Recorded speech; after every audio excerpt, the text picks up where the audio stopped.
bienvenue à Tout Savoir Sûr. Aujourd'hui, nous nous intéressons à la troisième composante du ministère de la promotion de la jeunesse, de l'insertion professionnelle et du service civique. Vous l'avez deviné, nous parlons service civique cet après-midi. De quoi s'agit-il? Que doit-on comprendre quand on parle service civique? Comment cette composante de ce ministère est adressée concrètement? Le civisme, par définition, c'est un acte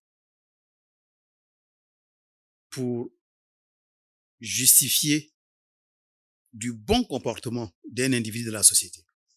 Alors, quels sont les acteurs qui contribuent au civisme des populations? C'est vrai que ce point-là, on ne le dit pas souvent, mais on va vous le rappeler. Le premier acteur, et je dirais l'acteur essentiel, c'est la famille. L'autre acteur important, c'est la communauté dans laquelle nous vivons. Nous avons nos us, nous avons nos coutumes, nous avons nos traditions. Et tous ces acteurs-là contribuent à améliorer le civisme de l'individu dans sa communauté. Le troisième acteur, c'est la religion. Le quatrième acteur important, c'est l'éducation, c'est l'école.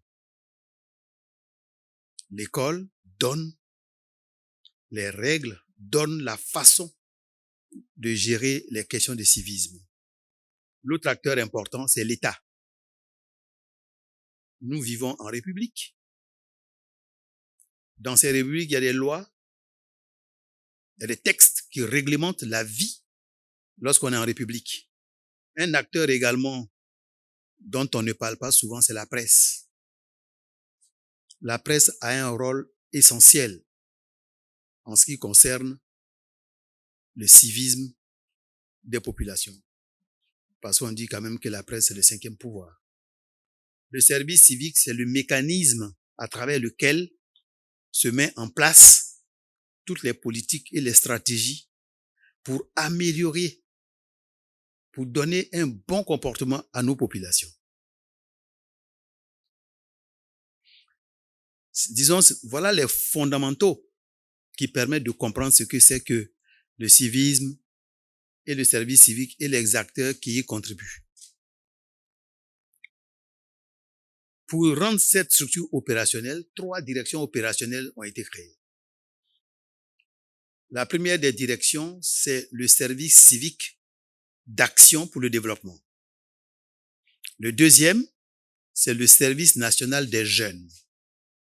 Le troisième, c'est le volontariat. De façon spécifique, pour ce qui concerne le service civique d'action pour le développement, la cible que nous visons là, ce sont des jeunes en grande vulnérabilité, qui ont abandonné l'école, qui sont dans des addictions, alcool, drogue, prostitution et j'en passe. Des jeunes qui n'ont pas achevé leur parcours scolaire et qui par conséquent n'ont pas de diplôme, n'ont pas de qualifications et ne peuvent être considérés comme chômeurs parce qu'ils n'ont pas d'emploi, ils n'ont pas de qualifications. Et cette catégorie de jeunes peut être très dangereuse pour notre société. Il faut absolument que ces jeunes soient rattrapés et c'est ce que nous faisons dans les centres de services civiques. Donc ça, c'est le premier outil.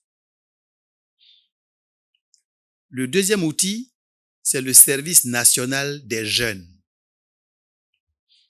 Là, nous ne parlons plus de vulnérabilité. Nous parlons de toute la jeunesse, qu'elle soit à l'école ou hors de l'école, qu'elle soit en emploi ou non. Nous devons travailler à ce que chaque Ivoirien ait un bon comportement civique. Donc, le service national des jeunes vise cette catégorie de personnes. L'autre élément sur lequel on a bien voulu inscrire le service civique comme porteur de cette action, c'est le volontariat. Le volontariat, là encore par définition, c'est l'acte de s'engager librement sans contrainte et sans en attendre rétribution.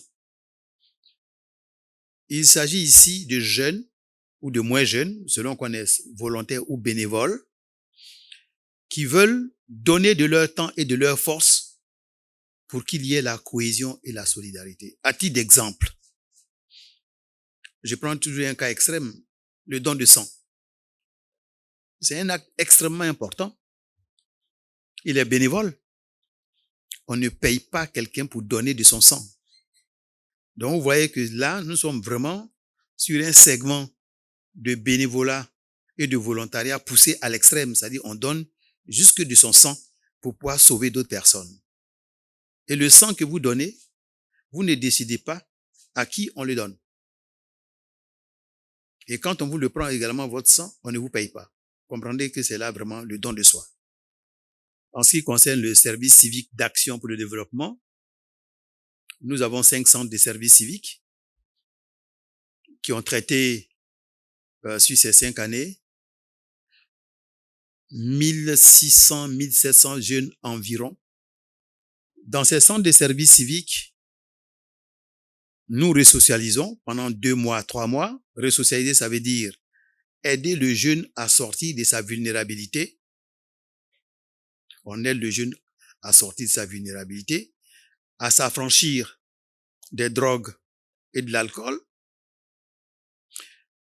à se coucher et à se réveiller à bonne heure, parce que vous conviendrez avec moi que nos jeunes aujourd'hui, et des moins jeunes aussi, n'ont pratiquement d'heures pour aller au lit. En tout cas, c'est pas avant 22 heures. On apprend là également à faire son lit et à entretenir son environnement et à respecter. Voilà la partie de la resocialisation qui dure 2 à 3 mois selon le dispositif. Mais tantôt, nous avons dit que ces jeunes gens ont besoin également d'apprendre un métier. Donc, pendant 4 mois, nous les formons, on les initie à des métiers. Évidemment, on ne vient pas en faire des experts, hein. Ils viennent là au moins pour apprendre les rudiments de la maçonnerie, de l'électricité, du froid industriel, du froid climatisation, de la mécanique, et ainsi de suite, et ainsi de suite, et ainsi de suite. Après cela, on les accompagne en stage et en insertion emploi. Vous avez parlé de service civique d'action de développement. Vous avez donné un chiffre 1700 à 1600. Je voulais plus de précision sur ce chiffre et puis nous dire un peu plus sur les actions du service civique d'action de développement. Le service civique d'action pour l'emploi et le développement est le tout premier outil. C'est le tout premier outil du service civique qu'on a mis en œuvre en Côte d'Ivoire. Alors concrètement, de quoi il s'agit? Il s'agit de prendre des jeunes gens qui sont en rupture sociale, leur donner quelques rudiments en termes de bon comportement. Pour ceux qui se sont arrêtés et qui n'ont pas été à l'école, on leur donne des cours d'alphabétisation. On les alphabétise, ils apprennent à lire et à écrire. On les forme à tout ce qui est sécurisme. Et à la fin de leur formation, ils obtiennent le brevet national de sécurisme. Nous avons un encadrement de type militaire pour la phase de resocialisation. Et nous avons un encadrement de type civil pour la phase formation qualifiante.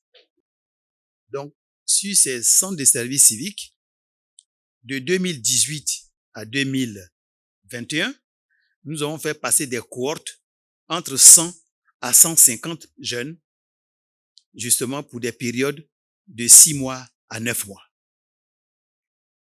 Donc, c'est sur l'ensemble de ces centres de services civiques que nous avons traité les effectifs dont je vais parler, 1600 jeunes. Et fort heureusement, le gouvernement qui a pris la pleine mesure des bons résultats qu'on a obtenus a décidé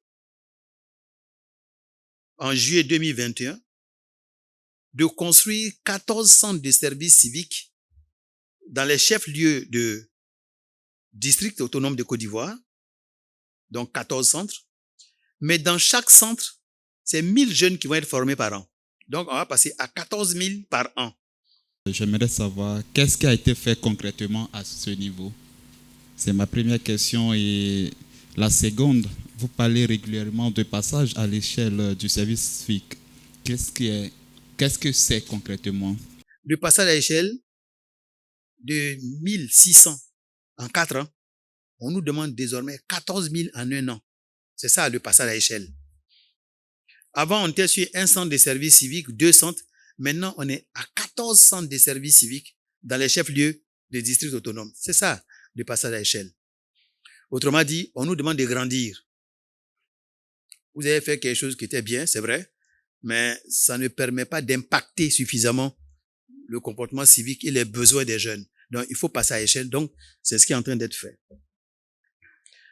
Pour ce qui concerne le volontariat, il y a beaucoup de choses qui se sont faites dans le volontariat. D'abord, le volontariat a commencé en Côte d'Ivoire parce qu'on appelle le PNVCI, le Programme national de volontariat de Côte d'Ivoire, des volontaires de Côte d'Ivoire. C'est un mécanisme qui a été mis en place entre l'État de Côte d'Ivoire et le système des Nations Unies, le PNUD. Et là, ça nous a permis de déployer plus de 600 volontaires dans le Gbeke, dans le Tonkwi et dans le district d'Abidjan. Il y a 600 volontaires qui ont été déployés et ça s'est passé de 2017 à 2019. À la fin de ce processus, on a demandé à l'Office du service civique national de reprendre le flambeau et de poursuivre. C'est ce que nous sommes en train de faire. Donc, tantôt, je vous ai donné un chiffre. De novembre à mars, c'est 709 volontaires que nous avons déployés sur le territoire national, depuis la zone sud jusque dans la zone nord, avec un accent particulier sur la zone nord confrontée au phénomène dont j'ai parlé tantôt. Donc, aujourd'hui, c'est ce grand programme qui est en place et on doit continuer à monter en puissance sur ce dispositif également. Merci, monsieur le directeur général. Je rappelle que vous êtes directeur général de l'Office du service civique national et aujourd'hui, nous parlions du service civique. Merci à vous, mesdames et messieurs les journalistes, également à vous, les représentants des associations de jeunesse. On n'oublie pas tous ceux qui nous suivent tous les mardis sous le coup de 15 heures pour en savoir plus sur un service de l'administration publique, l'activité gouvernementale et toute autre chose pour le bien-être des populations. C'est tout pour aujourd'hui. Rendez-vous mardi prochain.